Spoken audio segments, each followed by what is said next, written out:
Assalamualaikum warahmatullahi wabarakatuh. Perkenalkan, kami dari kelas 10 K6 akan melanjutkan rumah adat Panjalin. Assalamualaikum warahmatullahi wabarakatuh. Terima kasih atas kedatangan adik-adik siswi dari SMK Palasa. Perkenalkan, saya di sini sebagai guru pelihara rumah adat. Nama saya Akif Komarudin. Kebetulan saya Duta Rumah Adat bagian provinsi yang dikelola oleh BPCB Banten. BPCB itu adalah Balai Pelestarian Cagar Budaya Banten. Nah, ini adalah situs budaya purbakala yang wajib kita lindungi, kita jaga, dan kita rawat. Salah satunya yang di Jawa Barat yaitu ada di Majalengka, Rumah Adat Panjalin Kidul. Untuk lebih jelasnya, barangkali mau lihat-lihat dulu apa saja yang ada di dalam situs. Kenapa rumah adat ini jadi BPCB itu bisa dari Banten? Rumah adat ini dikelola sama BPCB Banten. Pertama, semua nilai, semua karya ataupun semua situs yang mengandung purbakala yang sudah diresmikan oleh Kementerian Kebudayaan yang wilayahnya di Jawa Barat, Lampung, Banten, dan Jakarta, semua bernaungnya di Banten. Ya, makanya kebetulan rumah adat ini lokasinya di Jawa Barat, makanya dikelola sama BPCB Banten. Begitupun situs budaya purbakala yang ada di Lampung ataupun di Jakarta, semuanya dikelola oleh BPCB Banten. Beda halnya sama seperti yang di Borobudur ataupun Prambanan, itu kan meliputi kawasan wilayah Jawa Tengah, Yogyakarta, dan Jawa Timur. Itu masuknya ke BPCB Jogja. Apa ada tradisi atau upacara yang dilakukan rumah adat? Kegiatan mungkin ya, kegiatan adat yang masih dilaksanakan pada saat ini sampai saat ini masih banyak kegiatan. Pertama mungkin suatu kegiatan ritual tersendiri dari masyarakat setempat, seperti syukuran, entah itu syukuran bongkar rumah, entah itu syukuran hajat, pernikahan ataupun hitanan, entah itu munjung ataupun istighosah kubro secara rutin tiap malam Jumat Kliwon, dan masih banyak lainnya seperti festival-festival tahunan, yaitu karnaval budaya yang melibatkan pemerintah Kabupaten Majalengka dan pemerintahan provinsi, yang notabene dilaksanakan pada tanggal 31 Oktober sesuai dengan agenda pemerintahan pusat. 31 Oktober itu adalah hari jadi Panjalin. Seperti itu. Pengaruh dari tradisi itu ada ke masyarakat? Secara tidak langsung pengaruh peradaban manusia, entah itu dari era primitif, tradisional sampai modern sampai sekarang, pasti ada pengaruh yang tidak bisa dilepaskan, entah itu dari aspek sosial, ekonomi, budaya, dan lain-lainnya. Sama sepertinya contoh etika bermasyarakat ataupun bahasa, itu tetap saja pengaruh dari leluhur-leluhur kita sangat kental dan tidak mungkin kita rubah seperti itu. Apa benar rumah adat ini dibangun oleh Raden Sanata? Rumah adat ini dibangun oleh Raden Sanata dan Nyi Sruni, yang tujuannya sebagai syarat untuk meminang Nyi Sruni. Pada saat itu tujuan Raden Sanata mengembala ke sini yaitu untuk menyebarkan agama Islam. Di samping menyebarkan agama Islam, yaitu untuk mengamankan wilayah Jawa bagian barat dari pemberontakan entah itu dari dalam negeri ataupun dari luar negeri. Akhirnya Buyut Sanata ataupun Raden Sanata ketemu sama Nyi Sruni untuk meminang Nyi Seruni tersebut dikasih syarat, yaitu sandang, pangan, papan. Yang diutamakan itu adalah tempat tinggal, yaitu papan. Dijadikanlah rumah adat ini sebagai syarat, dijadikan rumah tempat tinggal tujuannya. Apa di sini di rumah adat ada tulisan aksara atau arti? Ada banyak sekali ukiran-ukiran ataupun kajian-kajian di sini, seperti yang di depan di dinding. Di dinding itu adalah suatu pesan moral ataupun pesan sosial yang bertulisan Sunda kuno atau Jawa kuno, yang di tengah-tengahnya tulisan Monapek. Konon katanya itu artinya mupus karuhun megat katurunan, mempunyai pesan sifat sosial ataupun pesan moral kepada anak cucunya, bahkan kepada semua warga Jawa Barat, bahwa seumpamanya jangan pernah meninggalkan leluhur, jangan pernah meninggalkan sejarah, jangan pernah meninggalkan tali silaturahmi, karena meninggalkan tali silaturahmi ataupun meninggalkan semuanya itu akan menghancurkan segalanya. Dan masih banyak lainnya, seperti tulisan-tulisan, bukan hanya tulisan dari bentuk sketsa seperti yang di atas, itu juga mengandung beberapa arti sesuai dengan kajian Islam dan tujuannya untuk menyebarkan agama Islam. Itu artinya konon katanya ada yang mengartikan Islam, ihsan, dan iman. Konon katanya seperti itu. Dan masih banyak lagi kajian-kajian ahli filosof yang mengkaji suatu ukiran ataupun sketsa yang ada di sini. Karena konon katanya semua bangunan yang didirikan pada zaman dahulu kala tidak asal tiba-tiba, pasti mengandung arti ataupun nilai. Makanya ahli filsuf ataupun arti meteorologi sebenarnya berlomba-lomba untuk mengkaji nilai ini, pesan ini apa. Seperti itu. Apa rumah adat memiliki nama lain? Kalau sesuai dengan keturunan ataupun warga sekitar, ada nama lainnya. Bisa dikatakan bumbung, bisa dikatakan rumah buyut atau imah buyut gitu. Karena ini adalah awal mulanya rumah yang berdiri satu-satunya pertama dari abad ke-14 sampai sekarang kokoh, yaitu dari buyut kita, leluhur kita, sebelum adanya para wali. Makanya warga sini ataupun keturunan sini bukan hampir kebanyakan menyebut rumah ini yaitu rumah buyut. Adakah surat kepemilikan? Untuk kepemilikan awalnya ini kan milik kekeluargaan dalam arti buyut Sanata, tapi kesininya ketika diangkat oleh Kementerian Kebudayaan, ya otomatis sudah diangkat milik pemerintah, dikelola oleh pemerintah. Seperti itu. Katanya Raja Syahrani meninggal di sini, dan tahun berapa?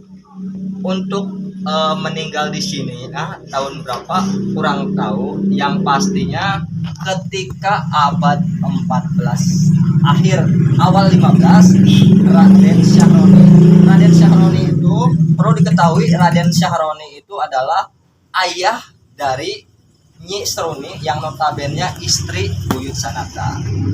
Nah, Raden Syahroni itu adalah utusan dari Kesepuhan Cirebon yang sama ditugaskan untuk menyebarkan agama Islam. Untuk meninggal wafatnya kurang tahu, yang pastinya kurang lebih awal abad ke-14 awal abad ke-15. Kalau boleh tahu penjelasan dari bagian-bagian rumah adat menjadi anak tangga, dibangun menjadi anak tangga. Anak tangga ini mempunyai nilai pesan bahwa seumpamanya hidup itu jangan monoton, jangan mendatar, harus meningkat, dan ketika sudah di atas harus melihat ke bawah, melihat kondisi sosial yang ada di bawah, jangan melihat ke atas terus. Nah, ini mungkin kajian-kajian seperti ini yang perlu kita cermati, perlu kita dalami, bahwa sebenarnya kehidupan itu jangan sedih. Yang ini adalah hasil pusaka-pusaka peninggalan dari beberapa keturunan Raden Syanata. Raden Syanata ya kalau yang ini keturunan dari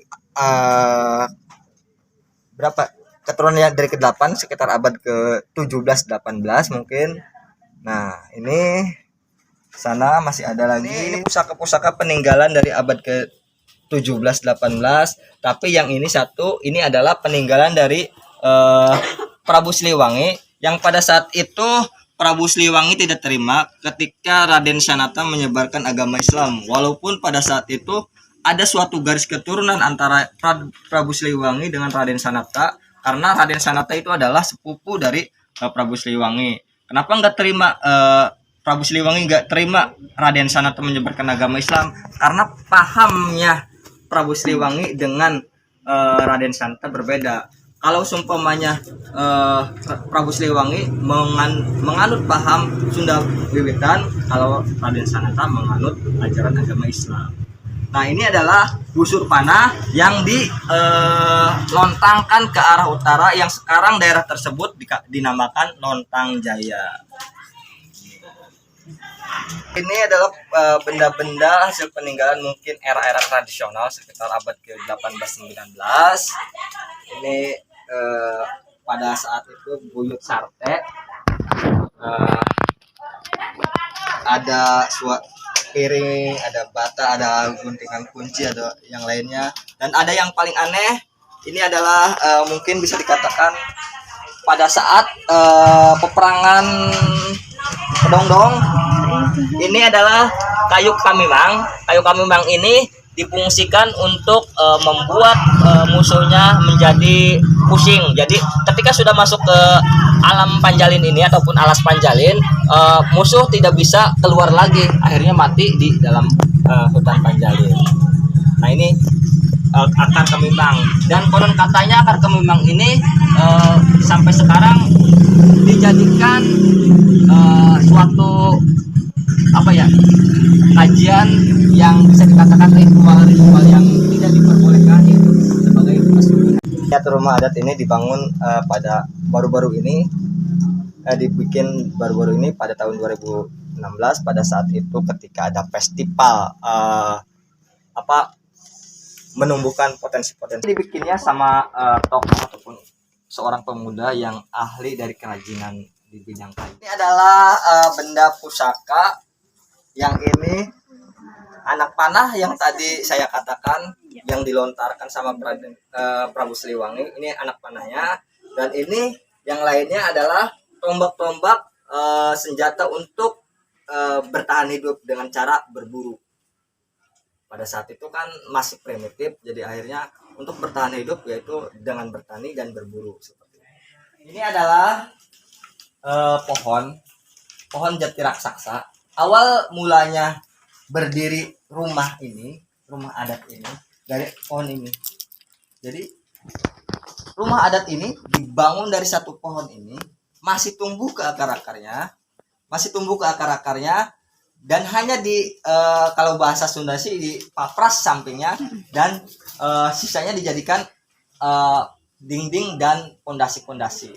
Dari satu pohon ini dijadikan 16 pondasi, otomatis kalau dijumlahin 17, dan mengandung nilai juga.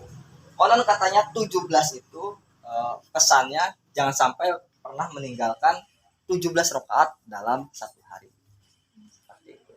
Ini sebenarnya sih paling wasiatnya sih, karena tanpa ada pohon ini gak mungkin ada ini apa? Coba tebak, ini apa? Kaki. Telunjuk tangan. Telunjuk tangan, jejak mungkin. Tujuannya apa? Mengetahui jejak siapa? Bukan. Ini tuh tapi bagus sih. Ada suatu responsif interaksi. Seumpamanya ingin menggali lebih jauh. Ini adalah suatu petunjuk arah dengan lambang Sunda yang dikenal kesantunannya, akhirnya melambangkan seperti ini. Ini difungsikan sebagai petunjuk arah agar bisa menentukan arah kiblat itu di mana. Jadi ini tunjuk tuh menentukan arah kiblat. Petunjuk arah mana barat, mana timur, mana utara, mana itu yang difungsikannya sih sebagai arah kiblat itu di mana, karena pada saat itu kan tidak tahu mana arah mana ataupun kiblatnya di mana. Ini adalah sisa-sisa perundingan ketika perang Kedongdong yang dimotori oleh Raden Pangeran Cakrabuana, Ki Bagus Rangin, dan Buyut Sate dan lain-lainnya. Ini adalah hasil ataupun sisa-sisa bekas yang masih tersisa dalam bentuk kursi dan meja. Bukan peninggalan dari hasil perundingan waktu perang penyusunan strategi perang Kedongdong yang dimotori oleh Ki Bagus Rangin dari Arjawinangun, Pangeran Cakrabuana dari Palimanan, dan Buyut Sate dari apa benar waktu pas dulu ini apa sih atapnya bukan pakai beton? Dulu semuanya terbawa alam tanpa ada ya era tradisional, semuanya dari alam, entah itu dari tujuh, entah itu dari jerami, entah itu dari daun kelapa, semuanya dari alam pokoknya. Dan ini pun dibuat tanpa menggunakan logam sama sekali, entah itu dari paku ataupun besi, tidak, semuanya menggunakan tasak kayu. Jadi kayu dimasukin pasak.